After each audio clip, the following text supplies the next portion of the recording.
और भैया मजे में नहीं। अबे अब तुम लोग को क्या बताओ, तुम ही बताओ क्या बताएं। कल पबजी में हमारे स्क्वाड के 3 लौंडे सिमट गए, तो चौथा पता है क्या कर रहा है, माइक को ऑल पे करके बोल रहा है कि हमसे हमारा सब कुछ छीन लिए और हमें जिंदा छोड़ दिए, गलती की। क्रेज देख रहे हो मिर्जापुर का कहां तक है। देखना तो ये भी है कि हमेशा की तरह कालीन भैया इस बार भी गर्म करके ठंडा ही छोड़ देंगे या फिर आग लगा दे। डॉक्टर राहत इंदौरी साहब की एक मशहूर लाइन है कि इश्क करने का सबसे सही समय बुढ़ापा होता है, क्योंकि इस समय में इंसान चाह कर भी इश्क के अलावा कुछ नहीं कर सकता। लेकिन सत्यानंद त्रिपाठी यानी कालीन भैया के पिताश्री ने यह साबित कर दिया कि अगर इंसान चाहे तो बुढ़ापे में भी व्हील चेयर पे बैठ के बहुत मजे ले सकता है, वो भी बिना इश्क किए। त्रिपाठियों के घर की औरतों में त्रिपाठियों का ही बीत जाएगा। समझ रहे हो, समझ रहे हो आप, समझ रहे हो।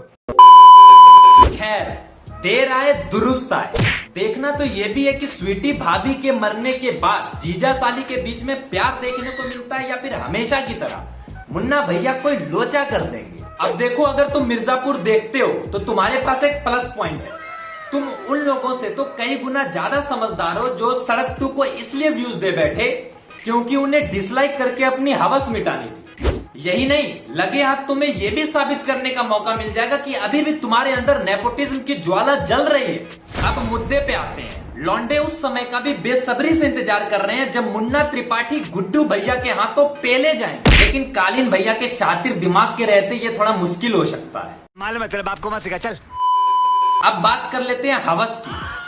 हाँ, हवस की। कई लौंडे हवस के लिए मिर्जापुर देख रहे हैं, इस बात को तुम नकार नहीं सकते। मिर्जापुर ने जाने अनजाने में रिश्तों को तार तार करके रख दिया, बता दिया कि इंसान कितना ही पावरफुल क्यों ना हो, अगर तुम में हॉर्स पावर नहीं है तो तुम्हारे आसपास वाले जानवरों की जन्नत है जन्नत। खैर एक बार मुन्ना भैया अपने बाप यानी अखंडानंद त्रिपाठी को मारने की कोशिश कर चुके हैं, तो देखने वाली बात यह भी होगी कि क्या वो ये कांड दोबारा करना चाहेंगे या फिर कालीन भैया अपना शातिर दिमाग लगा के मुन्ना भैया से पहले ही निपट ले। हाँ, एक और इम्पोर्टेंट बात छूट गई जो शायद मिर्जापुर के सीजन 3 को भी ला दे।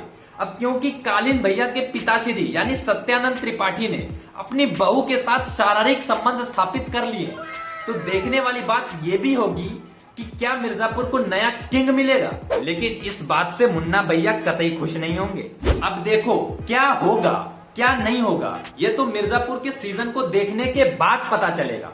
लेकिन जिन लोगों ने मिर्जापुर सीजन 1 नहीं देखा तो जाके देखो ना। अभी तक क्या कर रहे हो यहाँ पे, तुम्हें समझ क्या आया अभी तक? चलते हैं, ठीक है ना। और सब्सक्राइब बटन दाब दिया करो ना, तुम पगला गए हो का? देखने के बाद सब्सक्राइब किया करो, लाइक किया करो, कमेंट किया करो और भी कुछ किया करो। चलते हैं। कड़क बन मत बन तू ढोकला, सिर्फ पटेली तू मारता है अंदर से खोखला। बातचीत से बात कम, सीधा पैसा रोकला, तू ट्रिपला बिठाता मैं चलाता बेटा चोपला।